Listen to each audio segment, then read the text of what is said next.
What's up, everyone? I am Joshua Banks, driver of the number 35 Matco Tool Supra. Banks, he's gonna send it to the inside. They're 3 wide for the race lead. They're gonna. Joshua Banks is gonna win it. Unbelievable. And also co-owner of J Distributors for the sponsor of Saturday Night Racing. So I just want to thank every single one of you for tuning into tonight's race. I hope you will put on a good show for you guys. I hope that you will enjoy it. So if you do, make sure you drop a thumbs up to B-Speed and subscribe to them, because they, as y'all know, if you haven't already, they put on some great broadcasts. So I'll make this short and sweet. The main reason for sponsoring Saturday Night Racing League is because I've been with these guys for a long time. I've raced with a lot of them. I've been through some rough times, some good times, and arguments and everything like that. But still, grand scheme of things, been through a lot of these guys, and I really do like where this league's going. I want to support it. They've given a lot to the league already, and I think, you know, I'm capable to support back. So that's what we're doing, and we want to keep this league free, you know, for people to join, to have a good time, come in and race and just have fun, you know, and that's what we're all about. So that's the main reason, and that's all I really have to say about it. So I hope you do enjoy the race, enjoy the season coming up. We are hopefully going to put on a great season for you guys. Also, make sure to check out my YouTube channel, Banksy the iRacer. Link will be in the description. Check out, and you can see my point of view, see what's happening on my end. If you want to watch it, it's completely fine. If not, no big deal. So come on over, hang out after the broadcast of this race, and hopefully we'll see you over there. If not, enjoy it, and I'll see you guys on track. Lap traffic out of the way. It's between these two. They're even for the white flag lap. This race still very undecided. They had the lift. Big run for McWhorter. This is going to be his chance. They're running out of time, and they know it.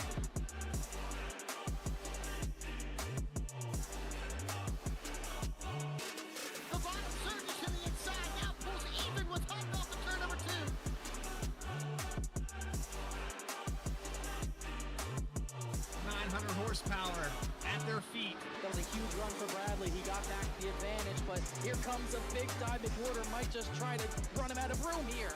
Oh, they put him in the wall. They're going to crash. They both crash. Here comes Ray Massey. Ray Massey's going to win it.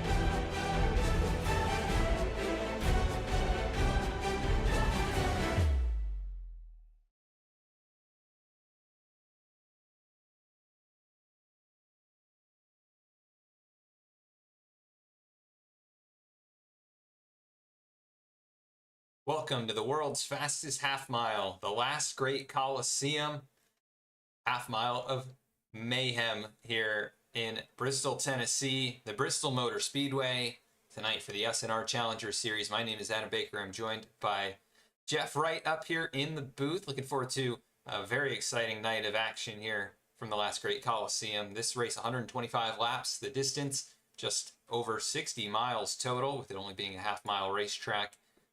This is such an incredible and challenging track for these drivers as they close in on the last race of the championship. Looking forward to some great action out here. Jeff, what are you looking forward to as these guys take on this high-banked, fast-paced little track?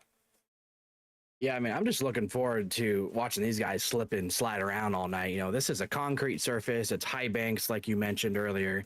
It's just a really fun racetrack, and we're going to have a day to night transition also. So that's going to play a factor. You know, we might see some comers and goers. The guys that are really good in the day might not be the same guys that are good at the nighttime. So I feel like we're going to be in for a very entertaining race, and I just can't wait to get this one kicked off. Yeah, definitely going to be a lot of fun. We take a look at the point standings coming in after last week, and it's going to be pretty close up there at the top of the charts, but definitely an advantage for Dakota Floyd, 20 points over Matthew Radford. Jordan Trask right there, 29 back. Austin Belke, 48 points back. Max Cost in the 5th position, 59 back. Really, it's between, I think, the top 2 or 3 as we go to the track side now and take a look at the drivers getting ready to grid up. and get things rolling here tonight from Bristol Motor Speedway. They are just rolling off of the pit lane, and let's run through our starting grid tonight for race number 9 in the SNR Challenger Series. And rolling off on the front row, it is going to be Caleb Weekly capturing that top spot, 14.483. Does it for him to get the pole time. Logan Threlkeld looking very strong there, rolling off from the second position. Good qualifying effort from him. Rolling off third, it'll be Dakota Floyd. Jordan Trask starting in the 4th position here tonight. Rolling off in 5th, it's John Sinew. Starting in 6th, it's going to be Rob Hamp. Starting in the 7th spot, Philip Brewer. Rolling off 8th, it'll be Michael Jones. Starting in the 9th position, Rob Denton. And rounding out the top 10, Bobby Petrika. And starting in 11th, it's going to be Matthew Radford. He's second in points, needs a good finish tonight. Bryce Shoemaker, our winner from a short track earlier this season at Martinsville, he'll start 12th. Max Cost, Chris Rude, Ben Laughter will start 15th. Brandon Wallace will start in the 16th position. Keith Shoemaker 17th, Brian Hennings 18th, Mark McFadden 19th, and Teresa Spiker rounding out the top 20. 21st will be Logan Watern, 22nd Chuck Sweeting, 23rd Matt Chinosky, Austin Belkey going to start from that 24th position, 25th Benjamin Richards, and rounding out the field tonight Matt Dominique in the 26th spot. So good size field here this evening, and going to be a lot of beating and banging. This is a track known for that, these high banks, but very high speeds as well. As is tradition here, you got to pick for your choice to win tonight's race, Jeff. I'm looking up and down the field, and it's really going to be hard for me to pass up that pole sitter right now. The number 13 there of Caleb Weekly. So obviously very fast at this racetrack. Put down a scorcher in qualifying, and that's going to be a big advantage here to have the lead early. So give me that 13 of Caleb Weekly. All right, I'm going to take Dakota Floyd, the points leader there in the 3rd position. We'll see if he can get it done, get his first victory of the season. Pace cars in, green flag is out here from Bristol Motor Speedway. We're off and away to the SNR Challenger Series.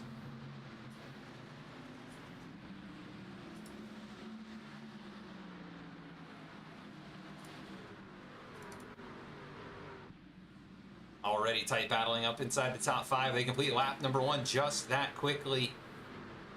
And we got a little contact there, car going around. That is going to be an accident on the backstretch there. The 43 of Bryce Shoemaker around. He gets tagged. His car's still trying to navigate their way through. It was Michael Jones, I believe, got turned around in turn number 2. And that's how quickly the chaos can break out here at Bristol Motor Speedway. Yeah, and there's going to be some good trucks involved in that too. I mean, Bryce Shoemaker, he was going to be one guy to watch, especially in the long run here at Bristol. You see he got collected in it. But yeah, it looks like, Michael Jones slips up the racetrack a little bit, and just some trucks just really know where to go. Bryce, I thought he was going to be okay right here, but he gets clipped. I believe this by Keith. Yeah, just tears the whole rear bumper off. Yeah, that's going to be big damage for Bryce, and we'll see how much he can get that repaired, but definitely not what you want to see here in the early goings at Bristol. I know he was really looking forward to this race. Obviously, we saw him, dominate at Martinsville earlier this season, leading every single lap. Looks like he might not get that same chance tonight. Yeah, it looks like a little Shoemaker on Shoemaker action there late in that incident. And the 2 big hit, actually, as he ran up the wall there. So Michael Jones going to have some significant rear end damage. Not going to be how you want to start tonight's race here at Bristol Motor Speedway. We go back live as a few drivers bring it down pit road, including those involved in the incident. We do want to pull up the kind of race analysis to take a look at some of the key information for tonight's event. 3 tire sets are available, so some drivers going to maybe try and use new tires maybe late in the race if cautions line up the way that they're hoping. It is an 80% fuel load. We only got the 2 green-white checkered attempts, and this being the penultimate race of the season, drivers going to look for every single point that they can get. And the pit road here can be a little bit tricky as it goes around the track. I believe we're only using the single pit lane possibly, but it can be a very difficult place to navigate when you're trying to make pit stops. Yeah, and it's super easy to get a speeding penalty here too, because The corners here, I mean, usually in iRacing, you can get away with, kind of going up a mile per hour and then back down. But the corners, a lot of times you're cutting those so tight that you're trying to get, as close to that inside wall to get the shortest way around. And if you just, go just a hair over the speed limit for any moment of time, you're going to get hit with a black flag. So these guys got to make sure that they're, taking care of business on the pit lane and not, getting a penalty, because if you're one of these top 5 drivers here and you get a pit lane speeding penalty, you got to go all the way to the back. And Bristol, we know this is not an easy place to make passes. So track position is going to be a premium tonight. So these guys got to make sure to take care of everything here and make sure not to make any mistakes. Definitely a tricky track, but a lot of fun to run. A lot of drivers really love Bristol and the high speeds and the intensity and really the overall difficulty of a short track like this. As it looks like we're getting back double filed up here, getting ready to go racing once again. It'll be Caleb Weekly and Logan Threlkeld still on the front row. Those positions did not change hands, but positions outside the top 5, definitely a bit of a shake-up for a few drivers as we work our way around turns 3 and 4 back towards the restart zone. We'll see how the bottom line works here for Caleb Weekly, who's going to be in control. Pace car makes its way onto the pit road. And here we go, green flag back out, and good jump for the 13 of Caleb Weekly. Yeah, really big jump there by Caleb, and I'm a little bit surprised to see him actually electing to take the bottom there. So usually on restarts, the leader, you want the top because it's easiest to defend there. But with the good of a jump that Caleb is getting so far, looks like he's able to safely retain the lead. Yeah, really good job there. He's already 2 or 3 car lengths out in front. The battle's on for second as Threlkeld under attack from Jordan Trask. Rob Hamp right there looking on from behind as he tries to almost poke the nose in there with what would be 3 wide, and that is not something you can really do. As you see the 79 down low, gets a little bobble with Threlkeld up high though, and can't keep the momentum. And there he goes around from 3rd spot. Can he hang on to it? He does. Keeps it out of the inside wall, pushing it just a little bit too hard. As we'll take another look at the replay right there. That was a really intense battle and could have collected a few drivers. Yeah, it looks like as we're watching the replay here, the caution is also going to fly. I think it's from a separate incident, but it's like maybe Rob Denton involved in that one. But yeah, good job by Threlkeld to keep it out of the wall. And as we're in the replay, I guess we'll just take a look at what happened to Rob Denton. Which looks like it might have happened on the backstretch. Yeah, it gets collected there by the 78 of Bobby Patrica. And then we had a few more cars, I believe, involved in that. Teresa Spiker was one that went around after maybe checking up for the incident. Let's take a look. So a few things happening right there. And again, that's how quickly the action breaks out. Yeah, 77 just locks it up trying to get slowed down for the wreck. Gets into the 70. And it didn't look like a too terrible of a hit there for Teresa on the inside wall, but I mean, any sort of damage at all on the nose of these trucks, especially at this racetrack, can be, really bad for the performance of the truck. So we'll see if Teresa elects to maybe come down pit lane, check out the damage, see if there is anything there to be repaired.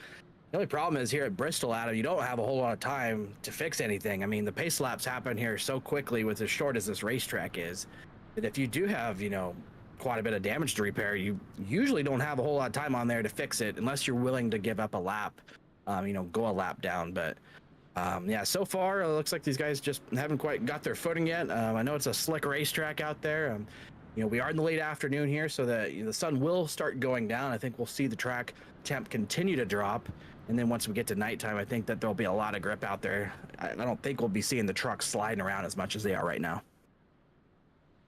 Yeah, we'll see if they can build up a little bit of rubber on the racetrack as well. That may contribute to a little better handling. But these guys still trying to find their footing in the opening moments of this one. This is the first of a short track doubleheader tonight for Saturday night racing.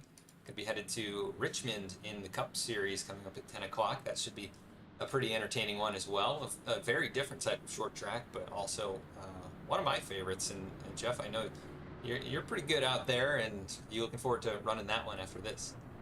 Oh, absolutely. Richmond's such a fun racetrack. And, Bristol, here in Richmond, they're both classified as short tracks, but, they couldn't be, any more different from each other. Just very two different types of racetracks. High banks here at Bristol, half mile, 3/4 of a mile at Richmond, flatter in the turns. But usually puts on some really good racing. And there's a lot of multi-group options there, which makes Richmond a lot of fun. So really looking forward to get out there. We got some good guys out there, though. I know Joshua Banks, he got a win there, and in season 1 or 2, Joseph McWhorter got a win there. So it's gonna be tough to beat those guys, Adam. But I'm gonna do my best, see if I can't get myself a win, maybe at Richmond later. Yeah, that's a fun track. Wish I could jump out there with you guys tonight, but yeah, I'd be excited to watch, see what you can do out there, and see how that race compares to this one, as it looks like we're going to be going double file once again. Caleb Weekly again picking the inside lane, and now a different challenger going to be starting on the front row. That is Jordan Trask, the 79, who started in the 4th spot, has gained a couple here after that incident with Logan Threlkeld, and now we'll see if he's going to be able to challenge Caleb Weekly and time the restart as they work through turns 3 and 4 back towards the restart zone. Barney here with the green flag, and there it is. Good jump once again for Caleb Weekly. He's going to be able to just roll out in front about 2 or 3 car lengths. Now the battle back on for runner-up. Just where we were before, but different challengers, and big slide there from Rob Hamp down on the inside. He's trying to collect it.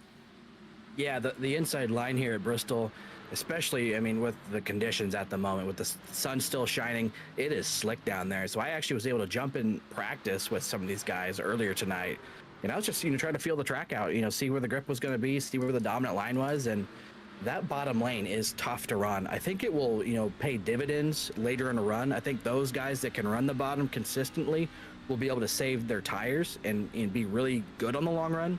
But it's a handful.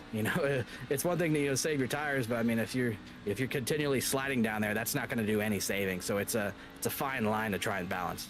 You can see John Sinew there and his kind of different approach to running that race track. He's going to dive it down in the low line here in turn 1, and then he's letting the truck drive up the racetrack. This time he doesn't drift up quite as far, almost like a diamond type approach, like you might see a Dover, which is a kind of a larger version of this track, but right now not working for him to gain any ground on the top 4, but might be trying to save the tires just a little bit, as it looks like Philip Brewer able to take the 3rd position away as he's marched up 4 positions from the start of this race. And a little bit further back, we've got battles as a caution does come out. That is Logan Watern, I believe, collected 77. Let's take a look, see where this incident might have been for our 3rd caution of the night. And yeah, it looks like maybe the 70 up high, 77 down low. Teresa Spike, or kind of, both of them kind of go for a spin, Wow. and without contact. So that's kind of odd to see. You see Michael Jones, I believe, there in the 2 comes into the scene. He hit the inside wall really hard, so his night might be over. But yeah, that's just kind of odd to see. The trucks did not make contact, but they both went for a spin coming out of the exit of the corner, and that didn't happen all that, far away from the leaders. Yeah. So I bet you that got Caleb Weekly's attention when they started coming back around the track here. Yeah, that is interesting. They both go for a slide. Like you said, it's almost like there was oil on the track. I know this is a simulation, but that's not in the iRacing just yet. But that's almost how it appeared, is that there was something on the track, or they just went in a little bit too fast trying to compete for that position. And they both go around and cause a bit of a stack up there as we take a look at the front of the field. Caleb Weekly still holding on to the race lead, has not been challenged to this point, and he's not bringing it down pit road. So yeah, and at this point, with getting consistent cautions, every 5 laps or so right now, I'm probably not going to bring it down pit lane either. So probably a good decision here for these front runners to stay out. The fuel window, the way it looked, before we went green, was I think we're around 10-15 laps short from being able to make it. So you would have to at least make 1 pit stop had it gone green to the end. But I think with the amount of yellows that we've had now, I think these drivers have probably been able to save enough to where, you could make it to the end. I still think, if we get, a 30-40 lap run, I think then definitely you're going to see guys come down and take tires.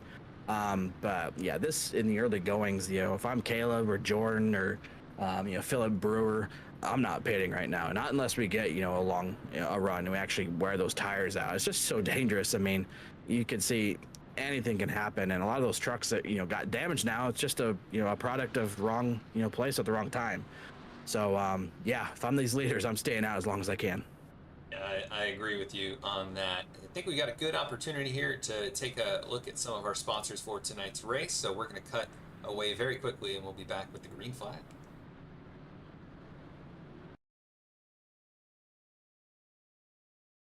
Racing enthusiasts, are you ready to take your sim racing experience to the next level? Look no further, because 29 Graphics has got you covered. Introducing 29 Graphics, the premier provider of high-quality sim racing wraps. Whether you're a professional racer or weekend warrior, our custom design wraps will make your car stand out from the competition. 29 Graphics is now the official graphics design partner of Saturday Night Racing League. It's a big dive of water. Might just try to run him out of room here. Oh, he bumped in the wall. They're going to crash. They both crash. Contact 29 Graphics on their Discord or the link in the video description.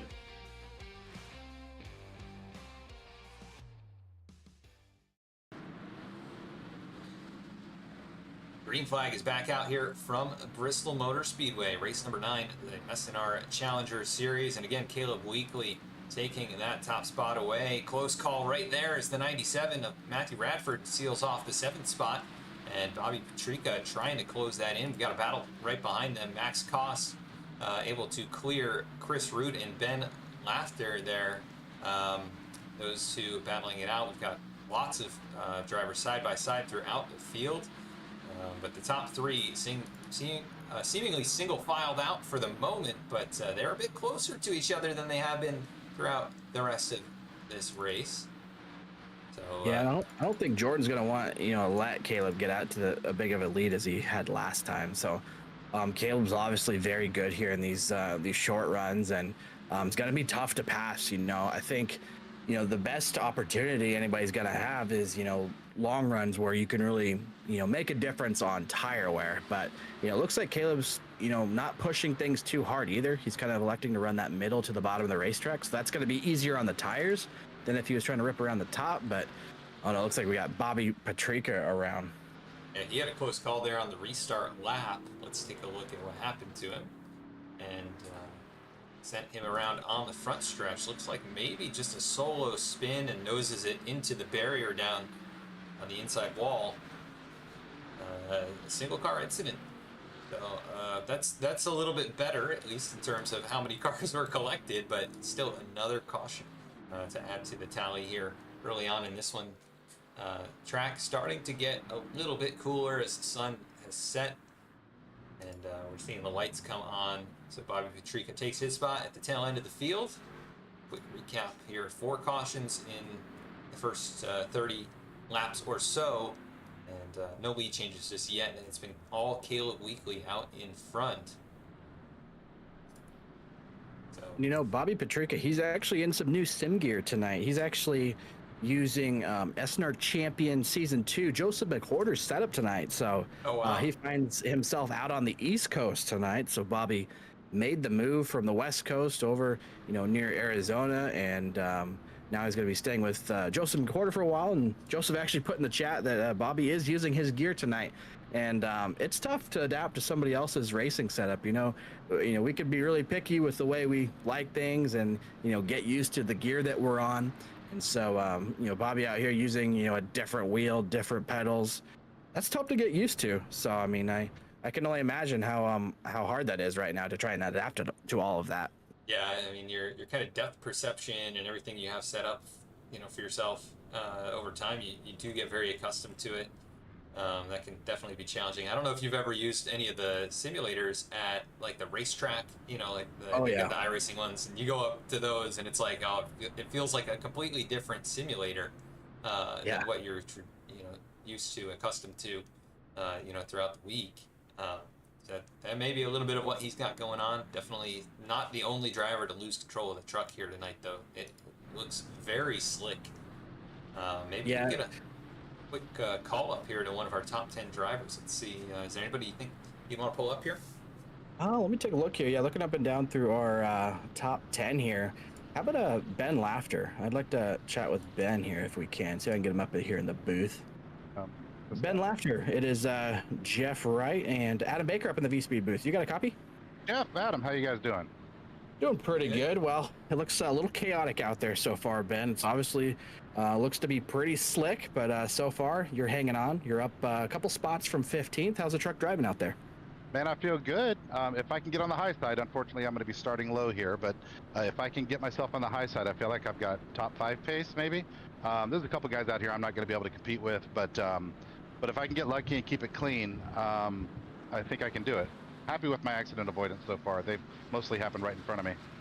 Yeah, we saw you got a top 5 earlier this season at Martinsville. Obviously, these two tracks are very different. So do you feel like you have what it takes maybe tonight to also go get a top 5 right here at the Bristol Motor Speedway?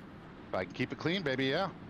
All right, well, it looks like you're getting ready to go back green, Ben. I better move you on down, and good luck. Cheers, guys. See ya. So that was Ben Laughter there, driver of the 64. Good short track racer, and obviously keeping it clean so far. See what he's able to do there from inside the top 10. Pace car makes its way off. Turn number 4, Caleb Weekly gets us going once again. Great restart this time. Not as good for Jordan Tross. And the 18, Rob Hemp, looks like he's going to be able to slip on through to second. As he's going to clear him right there off turn number 2. The battle's now on 4th and 5th. Look at Dakota Floyd starting to make up some ground using that inside lane. Yeah, he's one of those drivers that's been able to make that work. But, now that we are seeing that the sun is kind of starting to go down, it's really starting to now the whole track is under, darker conditions. I feel like I hope we're done of seeing the sliding around, but I mean, it's just tough to say. I mean, like I said, I was running this race a little bit earlier in practice, and it didn't really seem, to matter, just the track conditions, the setup's loose. So these guys are definitely having to wheel it. Definitely wheeling it out there as we take a look. Dakota Floyd up to 4th place. Philip Brewer right here behind him in the 5th spot. Both these, Floyd down 1 position from where he started. Philip Brewer is up 2 spots from where he started. He's going to now look down at the inside. First battle, within the top 10. Not going to be able to make it work that time. He'll slip back up into line as we've got almost 3 wide further back. The 74 Brian Hennings sends it down low. Chris Rude gives way to a bunch of drivers as caution does come out once again. Logan Watern, I think, involved in this, and thank goodness that pace car is not a real pace car, because that would have been a violent accident as the 77 of Watern gets turned around on his own there. Oh man, he's having a tough night tonight. It's he's been involved in at least 3 separate incidents, I think now. So it's definitely been a struggle so far. But yeah, that pace car would have just T-boned him. Good thing iRacing Ghost that pace car, because that could have been ugly. That would have been very ugly. Would have been Montoya, jet dryer situation as the 43 gets collected, and 70 Spiker just keeps it out of the outside wall. Good job there to avoid that one. And it can be tough to see things coming. A big hit there for Logan Threlkeld, who's been involved in a couple of things here tonight. Early on, kind of caused that first incident, losing the back end there, but gets a little bit more damage to his car as we go back live. Adam, think do we have a second to pull up another driver? There's somebody I've been really wanting to talk to this season. I just haven't had the chance yet. So yeah, Mark McFadden, it's Jeff Wright, Adam Baker up in the V-Speed booth. You got a copy? Yes, sir. Go ahead. Well, Mark, it's been chaos out there so far. What's it looked like from the driver's seat tonight, and have you been able to keep the truck clean this far? Yes, I have a secret for that. Stay at the back. There you go. Well, you're definitely doing a good job of staying out of it. When's the spot in the race, Mark, where you kind of have to put that aside and say this is go time. It's time to get up on the wheel. Obviously, you have to have a truck at the end to get there. And so far, your strategy's paying off. But is there a lap marker or anything like that you're kind of aiming for to see if you can try to get that 5 truck up a little bit higher on the scoring pylon? Most definitely, the number one main thing is try to stay on the lead lap, try to stay out of trouble, like you said, And then for me personally, 30 to go, I start maybe throwing a little bit of caution to the wind. Well, you're doing a good job so far, Mark. You're up 2 spots, so not everybody can say that they've gained spots so far tonight. So good job so far, and good luck the rest of the way. I know it can be a little scary out there with all these cautions we're having, so hope to see you bring it home here in one piece. Yeah, thanks very much, and a great job up in the booth that you guys do. Thank you, That sir. was Mark McFadden, the number 5, and we appreciate the kind words that he provides. Adam Mark's been with us a long time, so he goes back to when SNR was launched, and he's been a guy that's been here just about every single week. So that's why I just was dying to get him up here and chat with Mark. So he's an awesome supporter of the league, and you wish him nothing but the best here. And hopefully Mark comes out with a good finish. He's doing pretty good so far, keeping that truck clean. Yeah, and Mark is a guy, he's been around iRacing for a long time. I remember racing with him all the way back, I think about 2016, when I was kind of first getting started here in iRacing, and he was in one of the leagues that I was running in back then, and we got a little bumper tag going on right here at the back of the field under yellow. But yeah, he's keeping it clean so far, and that's something he's known to do. Keep it clean, keep it pointed in the right direction, and bring it home in one piece. Pace car again brings it off the racetrack into pit road, and Caleb Weekly, another lightning restart, be able to clear the second and third place drivers as they'll battle it out. Jordan Traus trying to take that position back from Rob Hemp, who stole it from him on the last restart, and they are still dead even off of turn number 4. The momentum though with the 18, he'll get the nose out in front at the start finish line, and looks like he might be able to complete the pass off of turn number 2. He will. Philip Brewer just looking on here, he's been steadily inside the top 5 throughout this race, and gets a really nice run off of turn 4, that time right to the back bumper of Jordan Traus. And we got a lot of battling further back too. These guys are all fighting for position side by side. A lot of battles here throughout the field. You see Rob Denton there on the bottom, Chris Rude. It's easy to get trapped down here. A lot of times we've heard everybody trying to get up and get in line, because it seems sometimes it can be kind of like a conveyor belt, almost like a reverse Martinsville. Martinsville, you can get trapped on the outside and just continue to go backwards. Bristol, it's the exact opposite. You can get trapped on the bottom rather than the high side and start going to the back. So I'm sure these guys are looking for a hole to jump into here as soon as they can. But Chris Rude doing a good job. His spotter, Ray Massey, on the box tonight. This is a hometown racetrack for Ray, and I know he's been to the Bristol Motor Speedway a handful of times. I think Chris has been there too. So Chris battling right here on the cups of the top 10. Yeah, this is an awesome track to go and see a race at in person. I got to see it late before they did the repave reconfiguration back in 2005, and the place was packed. Definitely a very exciting track to go to. These guys are flying around the racetrack as our runner-up driver goes around. That is Jordan Traus, spinning from what was the second position. So nobody is immune to losing the handle on the racetrack here tonight. 79, you can see there, just loses the back end and able to keep it off of the inside wall. So that's a great job to do that, but he's going to lose all that track position. Now goes to the tail end of the field.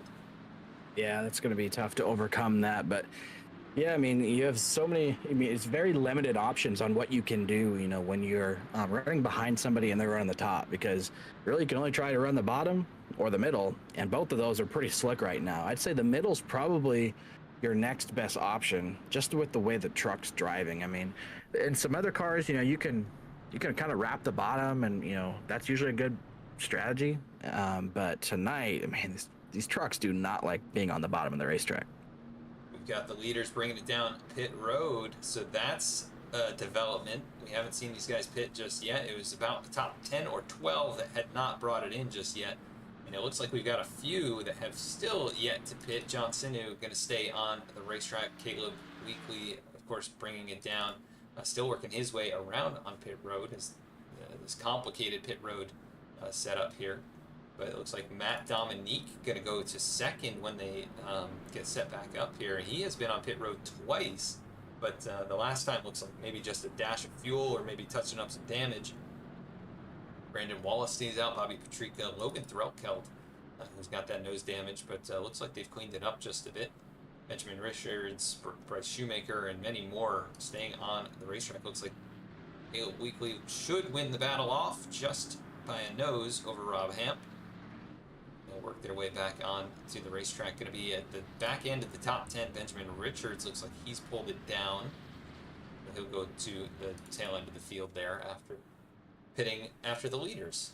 So things going to be a little bit different. We'll see how these new names up at the front perform out here on some older tires. Yeah, I think it's going to be very evident very early how much the tire advantage is going to be here.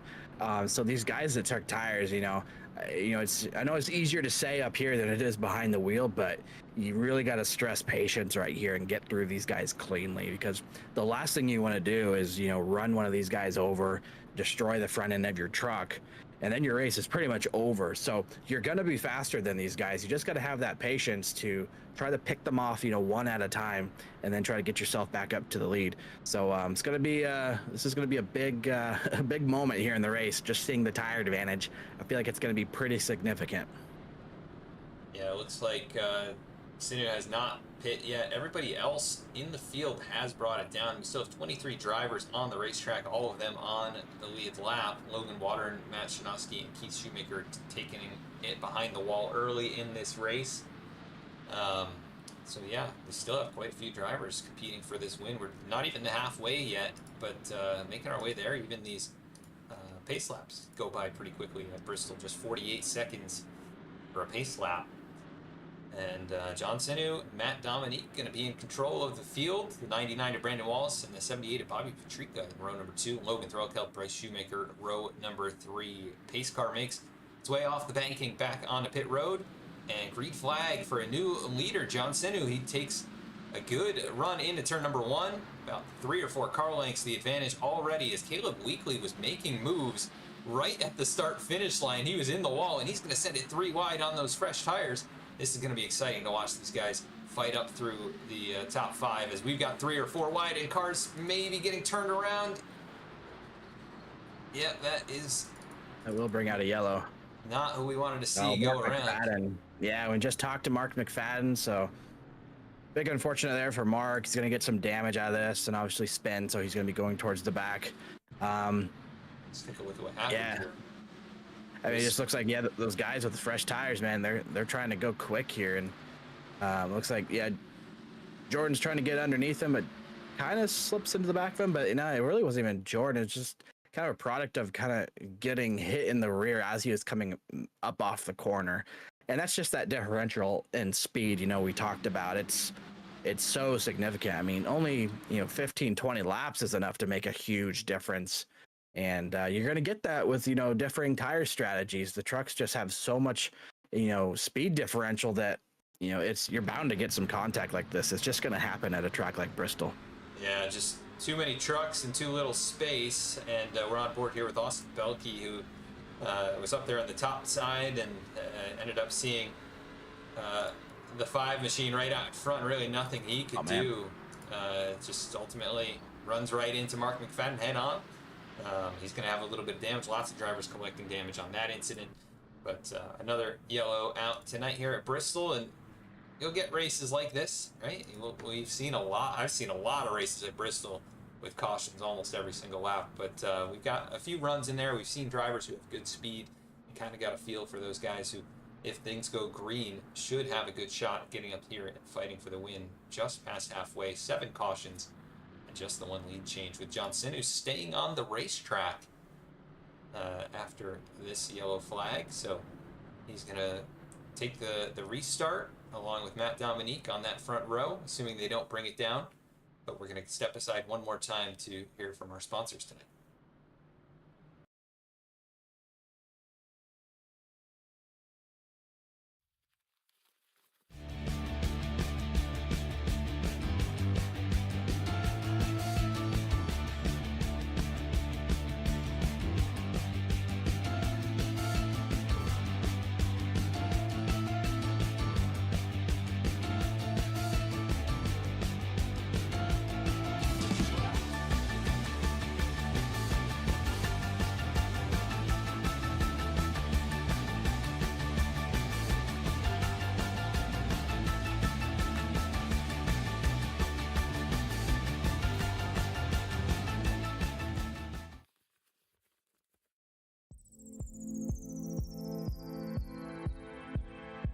What's up, everyone? I am Joshua Banks, driver of the number 35 Matco Tool Supra. Comes back. He's going to send it to the inside. They're 3 wide for the race lead. They're going to Joshua Banks is going to win it. Unbelievable. And also co-owner of J Distributors for the sponsor of Saturday Night Racing. So I just want to thank every single one of you for tuning into tonight's race. I hope you will put on a good show for you guys. I hope that you will enjoy it. So if you do, make sure you drop a thumbs up to B-Speed and subscribe to them, because they, as y'all know, if you haven't already, they put on some great broadcasts. So I'll make this short and sweet. The main reason for sponsoring Saturday Night Racing League is because I've been with these guys for a long time. I've raced with a lot of them. I've been through some rough times, some good times, and arguments and everything like that. But still, grand scheme of things, been through a lot of these guys, and I really do like where this league's going. I want to support it. They've given a lot to the league already, and I think, you know, I'm capable to support back. So that's what we're doing, and we want to keep this league free, you know, for people to join. We're back green here at Bristol. It is John Sinu and Matt Dominique leading us back into turn number 1. We've had 7 cautions and just the 1 lead change as drivers trying to figure it out here on the restart. Caleb Weekly on fresh tires, already back up to 3rd, trying to take 2nd back away using that inside lane. He's gonna be able to clear the 95, and now 1 more driver out in front. That is Sinu, who's on much older tires. It is about 60 lap difference between these two. And he's doing a good job up on the top side, able to maintain the lead for the moment. That is impressive to be able to defend like that. But Weekly trying to clear. He can't do it. Caution's going to fly once again. And maybe Mark McFadden involved in this one. When it rains, it pours, they say. But I think he was actually able to avoid this. He was at the back of the field, the 44. Philip Brewer, who was running up at the front of the field, it's turned around off turn number 4, and we got to see if he avoided the end of the pit lane there. I think he just missed it. It's the back end loose, and it's going to be a close call here with the divider there, as he does just miss it, and nobody runs into him as he turned back up the racetrack. That is great awareness by the rest of the field. Nobody makes any contact there. Yeah, I saw comes out. Mark McFadden, you saw whip it left there really hard, able to miss him, so good heads up driving there. Austin Belkey almost got clipped by it too, and I thought for a moment, that Philip Brewer was going to hit those barrels, and if he hit those, I mean, that's race ending. That's going to be catastrophic damage. He hits those, so good job for Philip, at least to whip it back to where he didn't hit those. Unfortunately, it brings out a caution, but Philip still has a truck, you know, that's running at this point. You hit those barrels and your night's pretty much over. Yeah, I think they call that is it the attenuator? Is that the word? I don't know. There's a fun word that describes the end of a guardrail like that. I think that's what it is. If it is, I sure don't know it. I just know as a driver, you stay away from those, because you hit those, your night is definitely over. So, especially in iRacing, I mean, it's like hitting a concrete wall. Yeah. You know, the barrels are not going to go flying in iRacing. You know, they're pretty much a fixed object that will destroy your truck if you hit them. Thankfully for Philip there, he missed him. He's going to fall back to 20th here on the timing and scoring, but at least he's still got a truck to try to maybe rebound some positions here, go back out there and try to get what he can. Looking at the top 5 though, how about Chuck Sweeting up to 4th after starting 22nd? Matt Dominic up to 3rd from 26. We got some big movers here at the front of the field. I know these guys are on the different tire advantage, but so far, I mean, they're kind of holding their own. You know, we saw John put up a good fight against Caleb, you know, despite the tire advantage. So Caleb's probably going to be in the best spot here though, especially if John elects to take the bottom. You give Caleb the top here, and Caleb gets a good restart. I feel like, I mean, he's going to complete the pass here. So if I'm John in this situation, I'm definitely taking the top and making Caleb try to pass me, you know, the hard way around here, which is going to be on the bottom. So we'll see if he's, maybe he's listening to the broadcast here. Maybe he'll take that tip, or, you know, maybe he feels like maybe the bottom's the way to go. We'll see. Taking a look at the last pit stop, Chuck Sweeting did stop at the same time as Caleb Weekly, so they're on equivalent tire strategy. And then Matt Dominique on 30 lap older, at least 30 laps since he pit last. I don't think he took tires though, only 5 seconds in the box on that previous pit stop. And then John Sinu out here, he has not brought it to pit road just yet. He's got the race lead.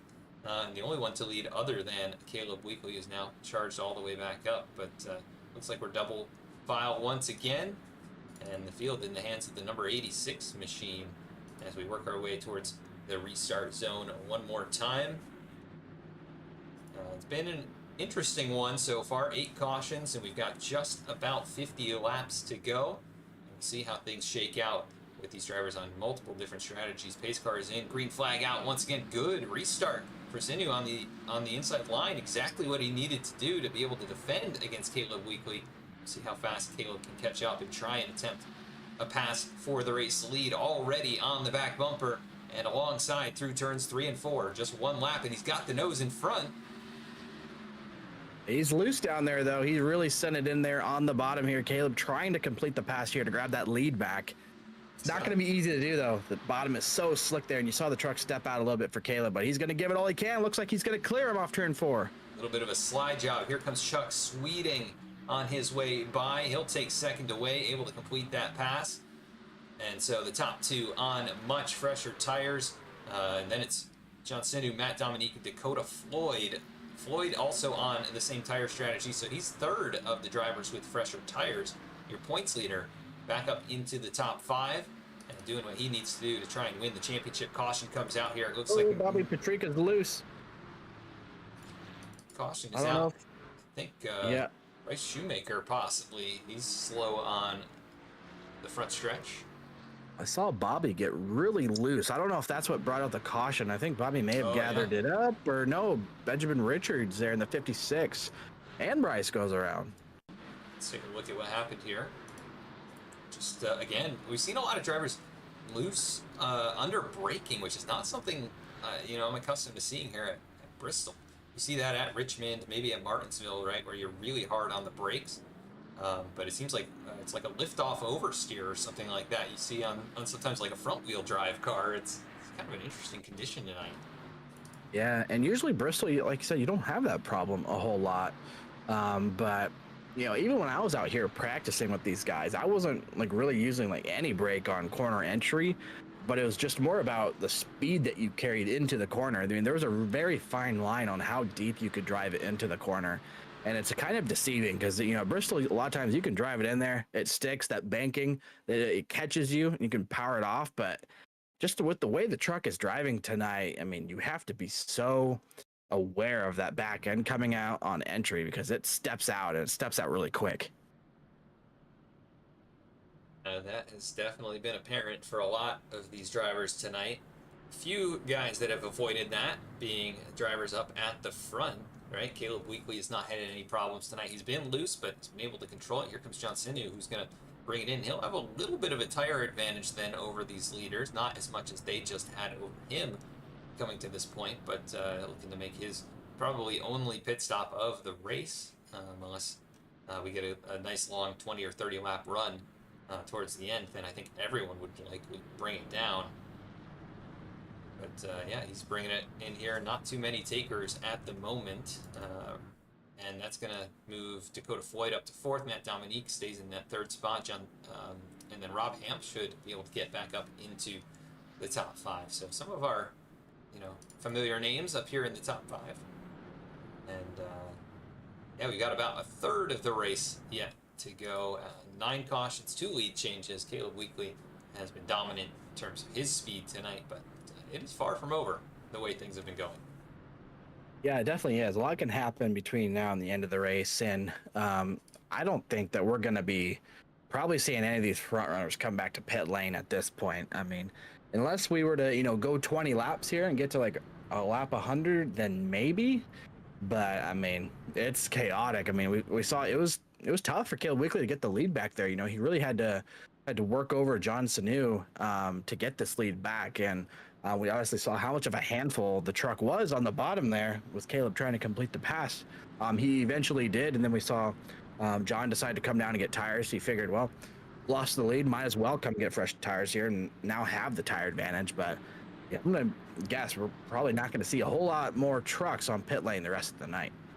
And 23 still on the racetrack, 3 out of this still, so we haven't lost any further trucks in these last few incidents. Just a little bit of damage and maybe some hurt pride from going around on your own, but definitely a tricky truck to handle here tonight. Caleb Weekly, Chuck Sweeting, your front row, getting ready to restart after our 9th caution of the night. Green flag is out, and pretty solid restart for Chuck Sweeting. That's probably the best we've seen from anyone on the outside lane, as he's able to hold off Matt Dominique and set his sights forward to Caleb Weekly, your race leader.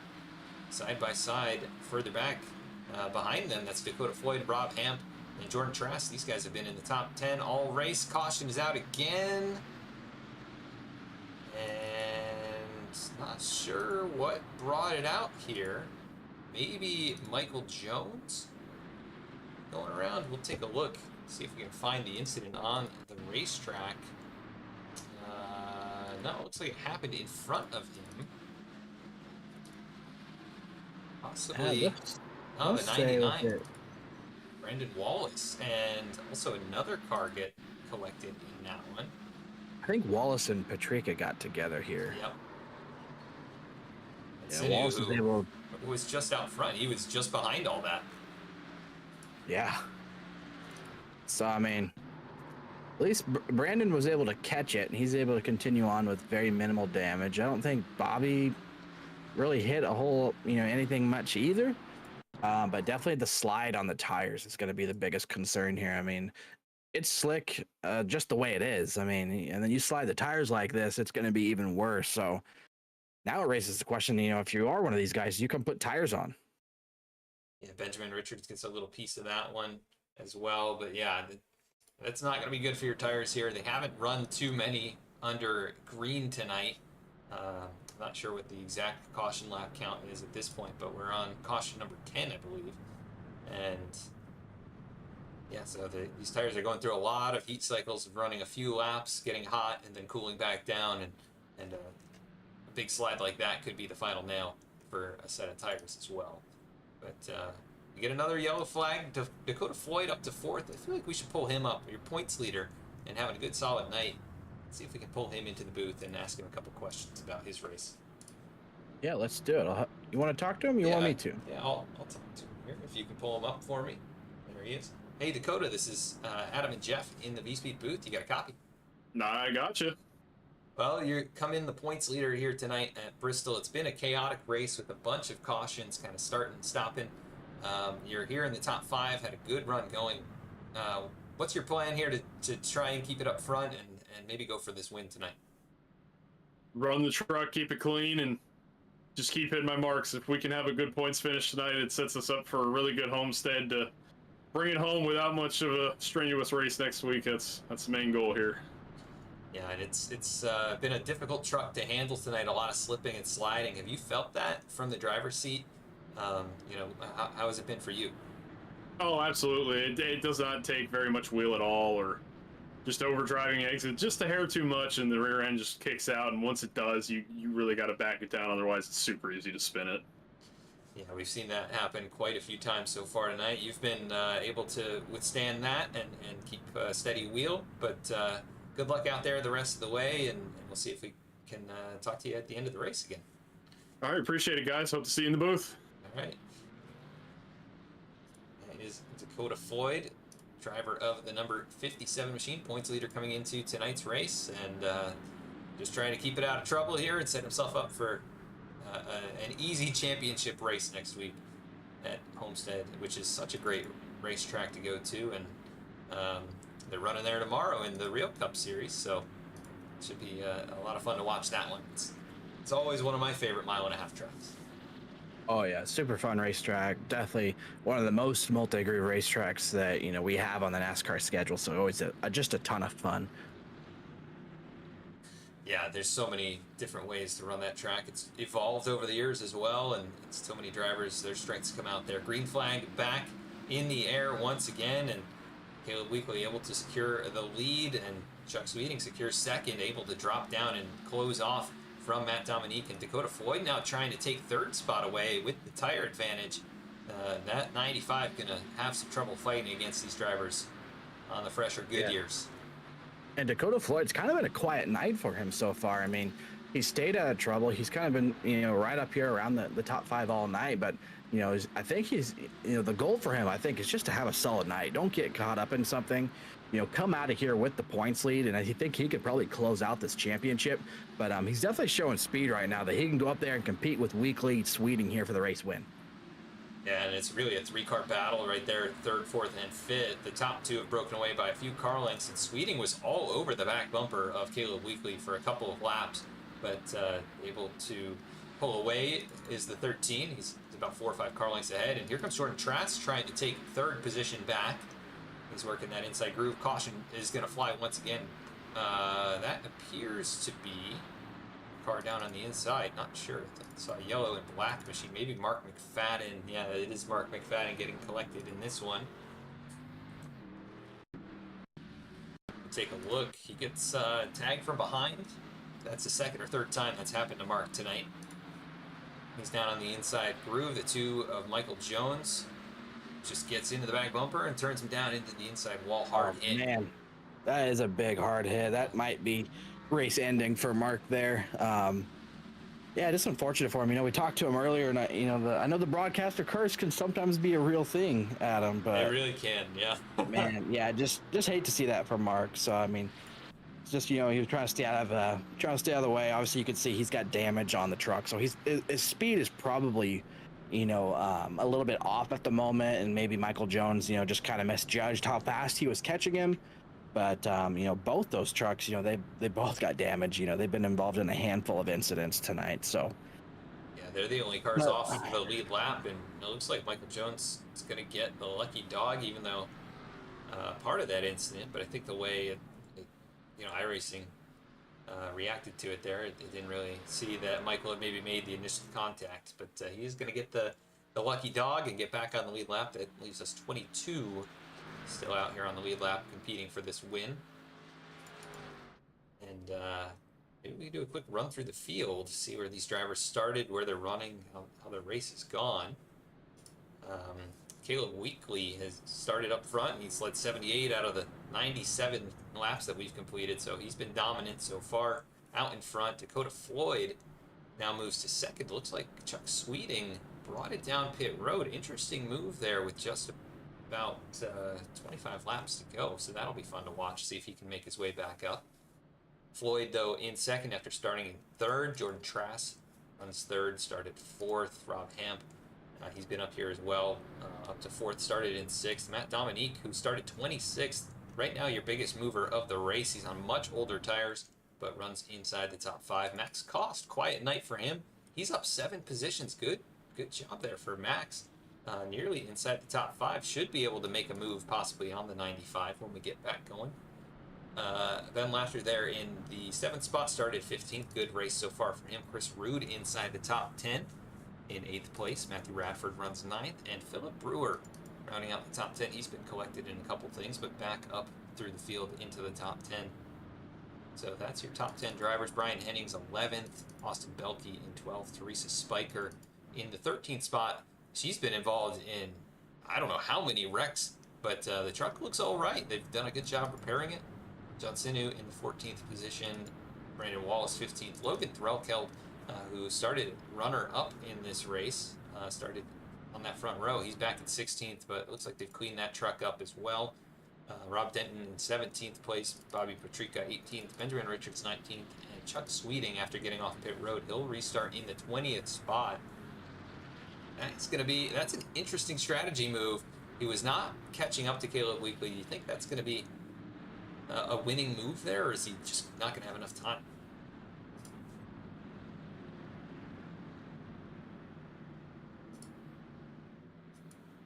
Yeah, I think what the plan was there, I think he was really hoping that he was going to have takers come with him. Obviously that didn't happen. So he's all by himself right now. He's going to need some help here in order to get back up here. Yeah, it's going to be a risky business as well, trying to find his way through this field. Green flag back out, Caleb Weekly again. Just a perfect restart, and he's going to be able to break out in front by about 2 or 3 car lengths. It's Jordan Trask in 2nd. Dakota Floyd back to 3rd. Here comes the 18, squeezing to the outside. That was a close call, but able to get there, and the 57 trying to shut the door. He will, and caution is going to fly further back. Teresa Spiker collected in this one. We'll see if Chuck Sweeting was able to get through. He's already up 5 positions from where he's restarted, but looks like the 70 got hit by the 78, and that was Chuck Sweeting right there behind him. He was able to just miss it.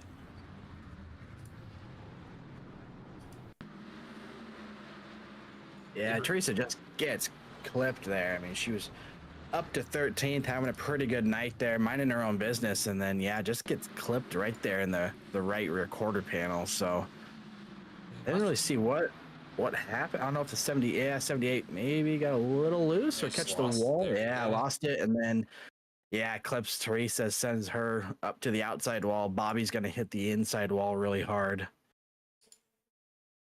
Yeah, you hate to see that kind of an incident.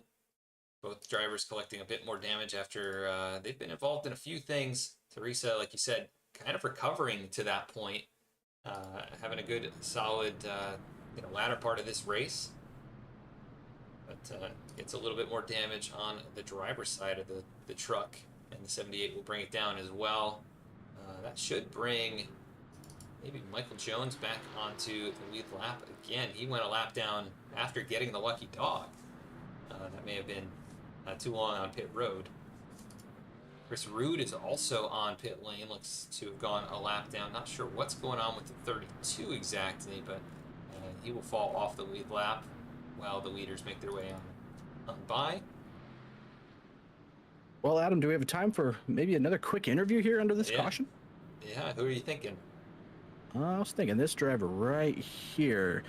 Max Cost, it's Jeff Wright, Adam Baker up in the V-Speed booth. Get a copy. Hello, guys. How you doing? Oh, not too bad. It's been a crazy night so far, to say the least, Max. Obviously, you've done a pretty good job. You're keeping the truck clean. You're up from 13th to the 6th position. Your teammate and Caleb Weekly's having a good night. What do you need to get up there, maybe compete with Caleb for this race win?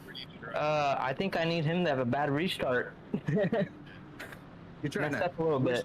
Wish some luck on wish some bad luck on the teammate, huh? Is that what a little bit? Yeah.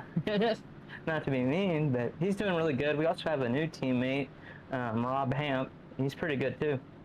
Well, Max, it seems like it's been just a handful out there tonight. What's the truck been like? I mean, has it been a struggle trying to keep that truck straight? I mean, it's obviously super slick with the concrete. It's a little loose, loose on entry and on exit, honestly. But it's been fun. All right, well, good luck. Continue to keep it clean. Looks like you're getting ready to go green. I better move you, Max. Good luck. Good luck. That was Max Cost. Good to get to talk to him. Obviously, he's going to need a little bit of bad luck from his teammate Caleb Weekly to mess up. But, I mean, Max is in a good spot here. He's going to start on the outside. So that's definitely going to be the preferred line here on the restart. And it's been surprising to see that the leader, I don't think any time has chosen the outside tonight. So, but so far, I mean, Caleb's been getting good enough restarts, and I think we saw John Sanu. He was the leader, one restart and took the bottom. So, it's working out for him, Adam. I guess they're doing something right. Yeah, I think so. Obviously, they're following the lead of the 13, who's done his job all race long on these restarts. Did want to mention Max Cost comes into this race 5th in points. He's within striking distance of Austin Belke in the 4th points position. Green flag back out. And another perfect restart by Caleb Weekly. Jordan Trask takes over 2nd. Here comes Rob Hamp now, going to try and swing it around the outside of Dakota Floyd. He's going to do just that and set his sights forward. The teammates of Max Cost having a great race so far. They're running 1st and 3rd. And Max in 6th place. I heard some contact on the backstretch. We've got a truck spinning into the wall. The 24 of Austin Belke, who we just mentioned, 4th in points coming in. He gets heavy damage in this one. Yeah, tough break for Austin there. I'm not entirely sure what happened, but it looks like he went up and over. Yeah. I think just a product of, Oh. yeah, I mean, just losing the handling on entry again. We've seen that so many times. Oh, man. And Teresa Spiker comes in there hot and clips Austin parked there. Actually gets him up on his side. I'm surprised there's not more damage to that 70 truck. That looked like a hard hit. Yeah, we're going to take a look here at a view from Teresa Spiker. You can see the accident happening, and then she tries to avoid actually loses the back end in doing so, right? We've seen drivers do that you know, when they're just racing, not trying to react to something. But yeah, she's flying in there, and then yeah, what a shot there. Bobby Petrica, who was also just involved, he gets clipped. Wow, it just compounds for some of these drivers tonight. You know, can't really escape from it when you're at the back here, and this track not very big. You know, if something happens, there's not a lot of room to run. Yeah, and also when you're in the corner, I mean, it can be really hard to see what's happening in front of you, especially on the straightaways while you're in the corner. The banking is so high here that when you're in the center of the corner, I mean, a lot of times the only thing you see out that windshield is just the banking. You don't really, you know, see what's on the straightaway until you actually exit the corner. So it can be a little bit hard to see here. That looks like maybe that was kind of what happened there with the 70 of Teresa Spiker, but a big hit for a lot of those trucks involved there. And now that's, you know, gonna probably end Austin Belke's night. I think he was looking forward to this race. He obviously runs really well on short tracks. Got the win at Iowa earlier this season.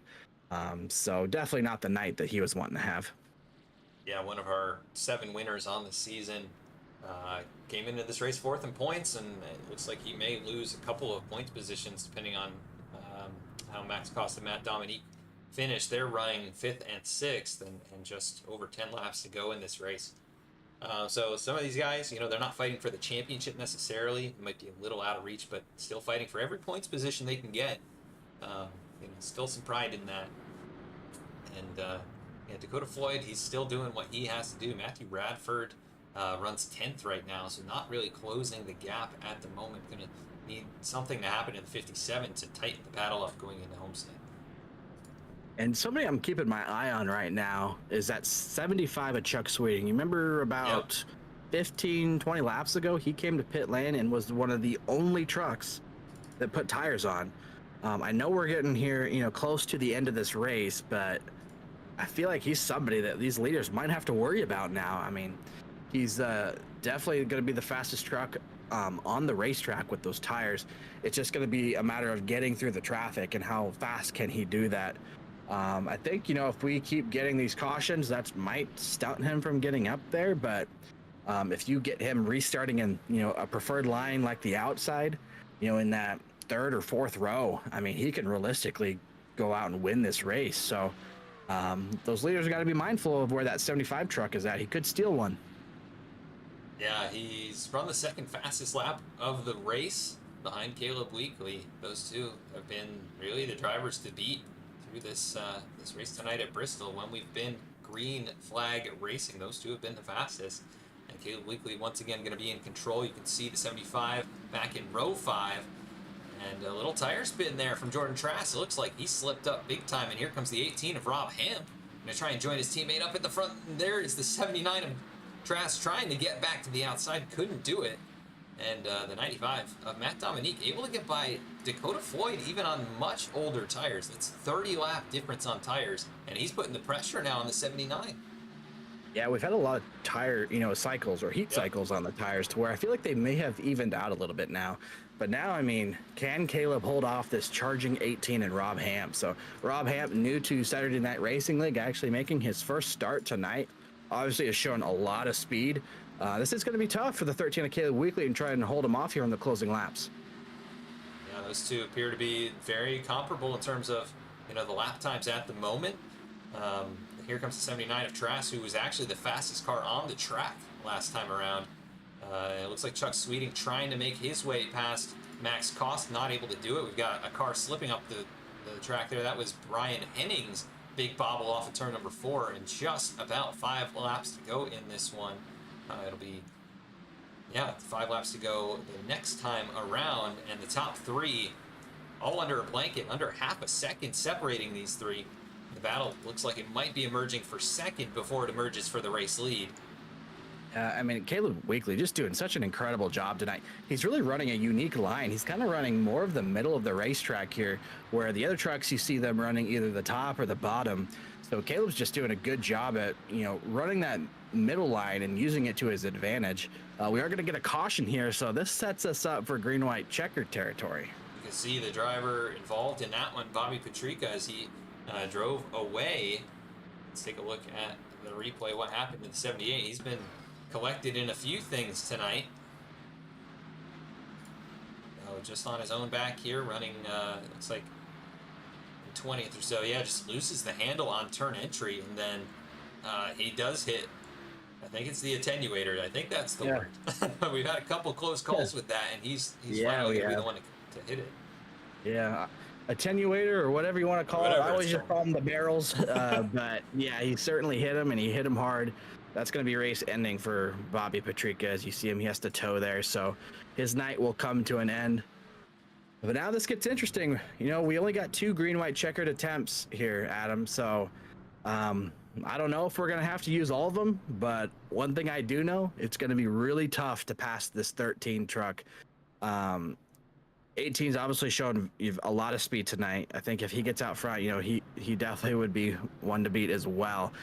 Jordan Trask, an up and down night. We saw him got involved in a couple crashes, I think, and he's rebounded to 3rd. So great job by Jordan just to even still be in it at this point. I mean, that's tough to come back from. But now if you're Caleb, I mean, you've done a great job of hitting those restarts all night long, but now, you know, all that's out the window. You got to hit these next restarts perfectly if you want to come home a race winner here. And I think he's got it in him. He's been able to run pretty much anywhere. I've seen Caleb run the top. I've seen him run the middle, the bottom. But it looks like he's been the only truck that's really been able to make a ton of speed out of that middle line. So we'll see what these guys got for him, Adam. I don't want to pull him up here in the booth and jinx him or anything. We're not going to do that to him, but we'll see if he can hold these guys off. We just saw on the replay there, Chuck Sweeting took it behind the wall, so obviously the strategy wasn't necessarily going to work out for him, but I'm not sure if something else happened, but he pulls it behind the wall, and looks like he's not going to end up finishing tonight's race here at Bristol, unfortunately. He really was a competitor for the win tonight. But should be scored probably outside the top 20 when it all cycles out here. But yeah, first green-white checkered attempt. The 18 is going to have to nail this restart. You know, you almost have to go early to even have a shot to be with the 13. And if you go too early, right, I mean, that's a penalty, and you kind of cost yourself the race there in that way. So yeah, it just kind of depends on how much are you willing to gamble. I mean, there's guys that are really good at executing these restarts and timing them perfectly. You can get away kind of with taking off, you know, like a hair before the leader, but you can't beat him to the line. You have to give the leader, you know, the option to take off first. So, you know, you're going to see some of these guys, they'll play games on like rolling up a little bit to the leader. But I mean, I've never been able to master it, Adam. Restarts have never been my, you know, greatest thing here on iRacing. It's tough to do, and you're at such a disadvantage being that second place car, because, you know, by the time Caleb's putting down the accelerator, you know, the delay in time that, you know, the driver on the outside sees that, you know, it can only be a few milliseconds, but, you know, in iRacing that ends up being a lot. Yeah, it is definitely a challenge. We'll see what he's able to do. They are teammates. We'll see if they have any communication here, but 13 of Weekly gets a perfect start. Doesn't look like they were synced up there as Hamp tries to hold off Jordan Trask. They made a little contact as they got down into the corner. And Trask trying to shut the door. He's going to get turned. Oh, they're going to keep it straight, but now Caleb Weekly all by himself. He's going to be off turn 4. He's going to get the white flag this time. And we are 3 or 4 wide trying to wreck back there. And somehow Dakota Floyd emerged out of all of that, somehow keeping his race alive. And Caleb Weekly, after dominating here at Bristol, is going to take the win. As we've got trucks wrecking in the back. Oh my goodness, huge hits. Max Cost involved, not how he wanted to finish off what was a strong race for him. He still comes home 10th, but wow, what an interesting race here from Bristol. A lot of incidents all around. Almost everybody involved in something at some point, but Caleb Weekly is going to be your winner here tonight. Very strong race leads, 109 out of our 128 laps. Nothing but dominant can describe the race here for Caleb Weekly. So we'll interview him and the rest of our top 3 finishers, and we'll be right back.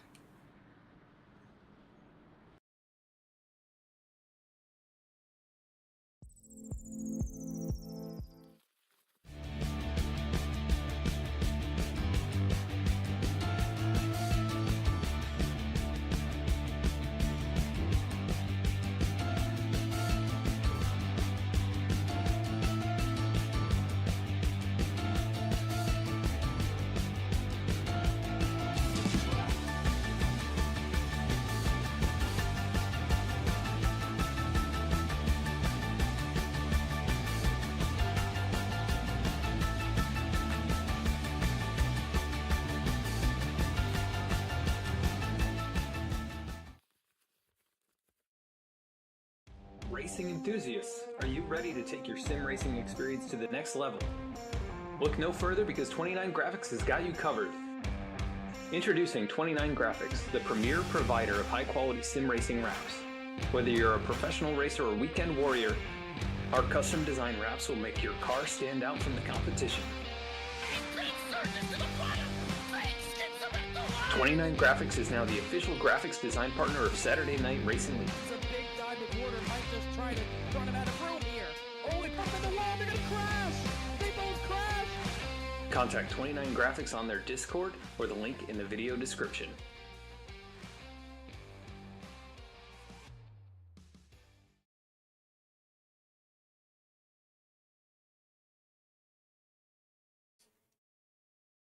Back at the racetrack now, going to be pulling in our third place finisher here at Bristol. That is going to be Philip Brewer. Let's see if we can get him in the booth with us. There he is. Hey, Philip, this is Adam and Jeff in the V-Speed booth. You got a copy? Yes, sir. Well, third place finish for you here tonight. Bit of an up and down race. It was a tricky race for everybody tonight with the loose setup and difficult track conditions. Just describe your race and surviving, getting up here on the podium. It's a pretty interesting one. I mean, I was running up front, but I spun myself out on the bottom because it was just so dang loose down there. But I was able to work my way back up towards the front. It's caution after caution, and then finally a little chaos up front at the final lap. Was able to squeeze through. Yeah, I think everybody was involved in something at some point during this race. You're able to survive at the end here. And, you know, we have one more race left in the season. You're top 10 in the points, trying to climb up, you know, up there towards the top 5. We go to Homestead next week to close things out. How do you feel about going out there? I'm pretty excited. It's been a while since I've raced Homestead, so it'll be interesting to see how it goes. Yeah, definitely a fun 1.5 mile track. I think it's going to be a good one for the trucks as well. So anybody you want to give a shout out to for tonight's third place finish before we let you go? Just shout out to my boy Dave. I know he's watching. Awesome, Philip. Well, congrats on the podium finish here tonight and surviving the melee, and go celebrate. We'll catch you next week at Homestead. See you.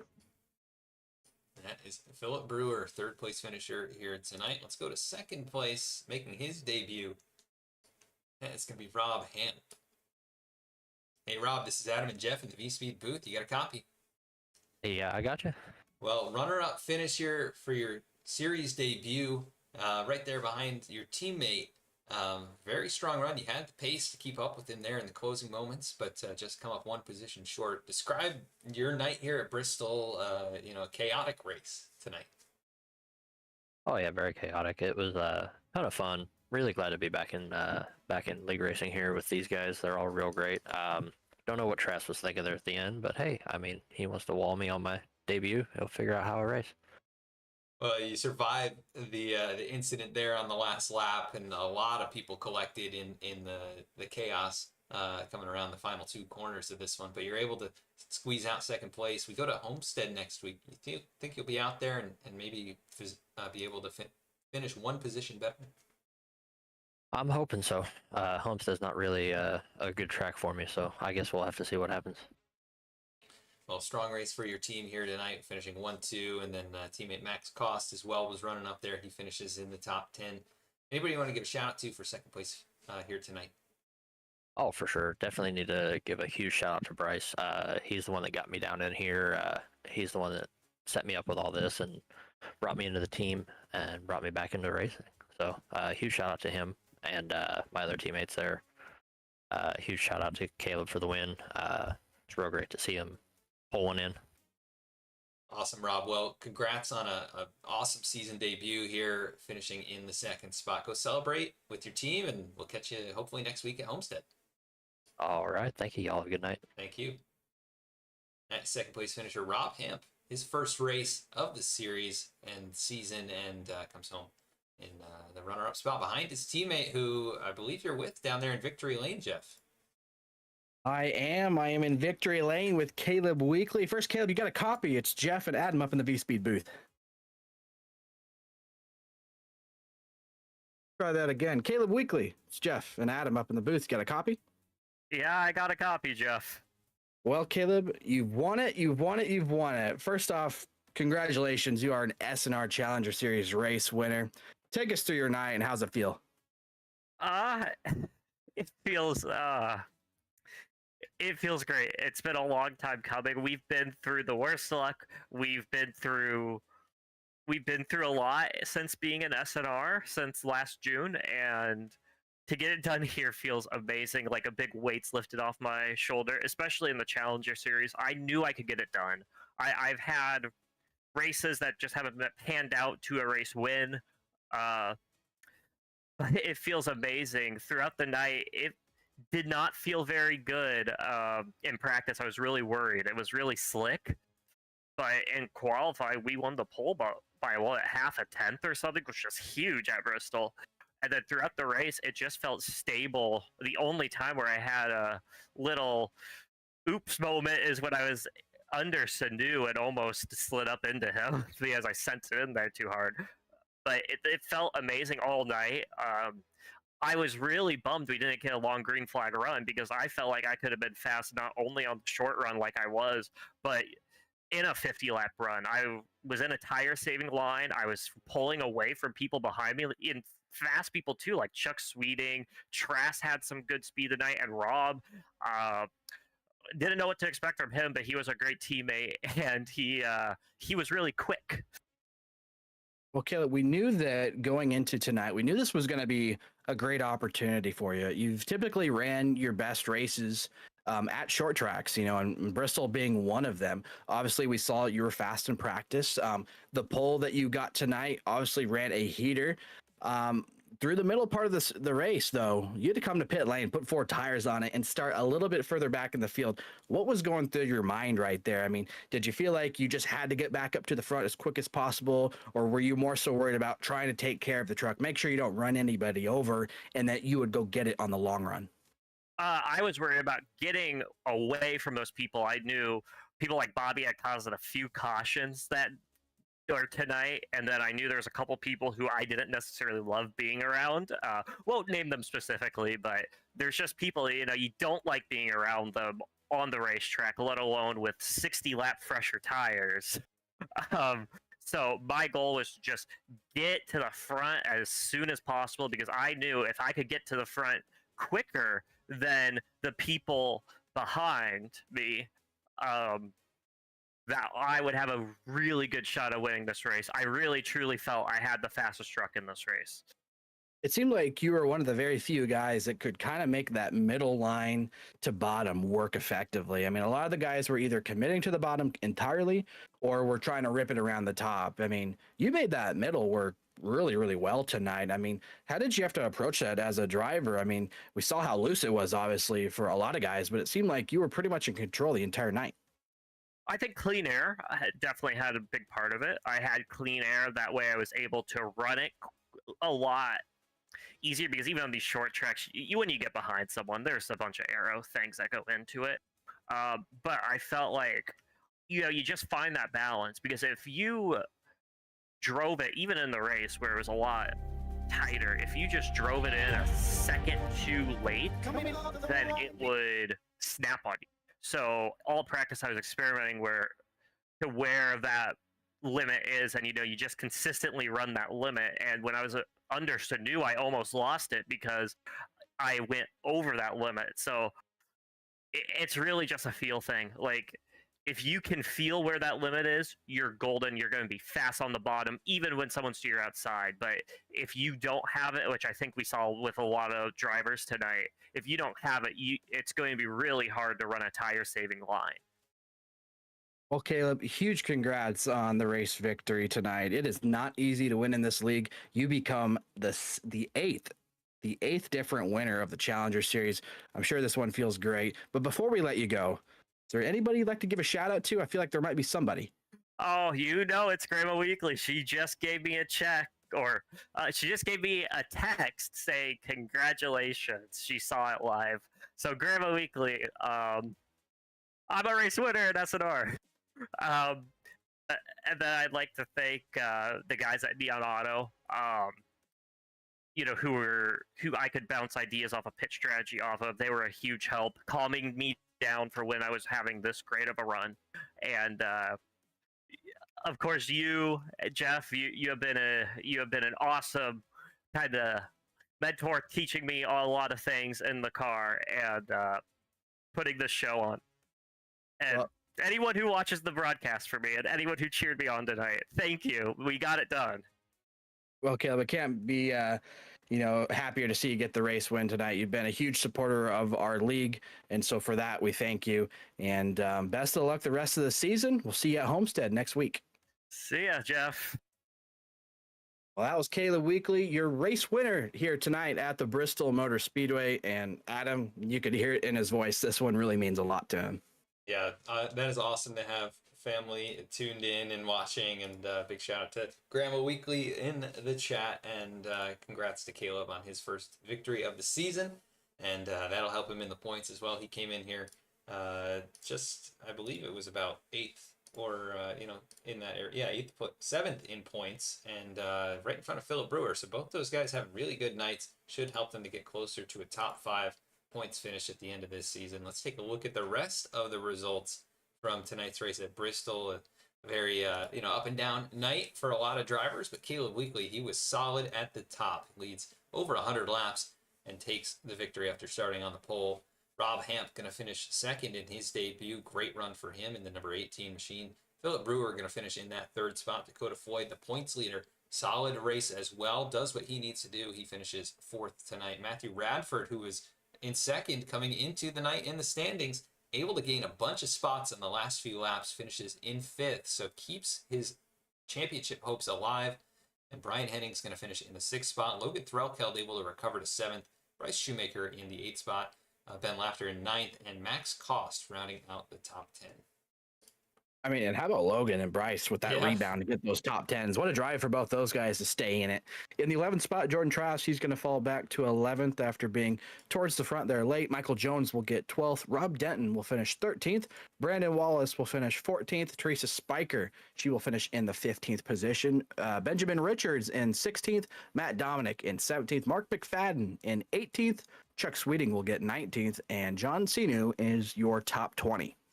21st was Bobby Patrica, 22nd Austin Velke, 23rd Chris Root, 24th Logan Watern, 25th Matt Shinosky, and 26th was Keith Shoemaker. 14 cautions tonight, not the cleanest race, but Caleb Weekly can still be happy. He was definitely the fastest car out there, dominated this one, and nobody was able to keep up with him there on the last green-white checkered attempt. But fun night here at Bristol. We're going to go to Richmond next. You'll catch that on the channel in just about a half hour. I know you got to get out of here, Jeff, and get to practicing, so I'll let you get out of here. But any final thoughts on tonight's race and our time here at Bristol? Yeah, I mean, just, huge shout out again to Caleb. I mean, he's been racing with us for a long time, and he's come close. The short tracks have kind of been his, bread and butter. And I knew going into tonight that Caleb was going to be dangerous. And sure enough, he sets it on the pole, starts from the first position, leads a ton of laps, kept his composure, when he went down pit lane and got shuffled back in the field a little bit, and just continued to persevere and comes out here to race winners. So just huge hats off to Caleb. Like we mentioned earlier, it's not easy to win races in this series. He's the 8th different winner tonight. And going to Homestead, I wouldn't be surprised if we get a 9th different winner. Yeah, definitely a lot of parity in this series. It'll be exciting to see how things finish up for this first season of the Challenger Series next week at Homestead. Make sure to tune in for that one. But in 30 minutes or less, actually, we're going to be down in Richmond, Virginia for the Cup Series race number 9. That'll be Bradley Cooper and a new commentator on the call in that one as well. So thanks for tuning in here on V-Speed to the SNR Challenger Series. Make sure to check out all the series sponsors in the video description, and we will catch you all next time.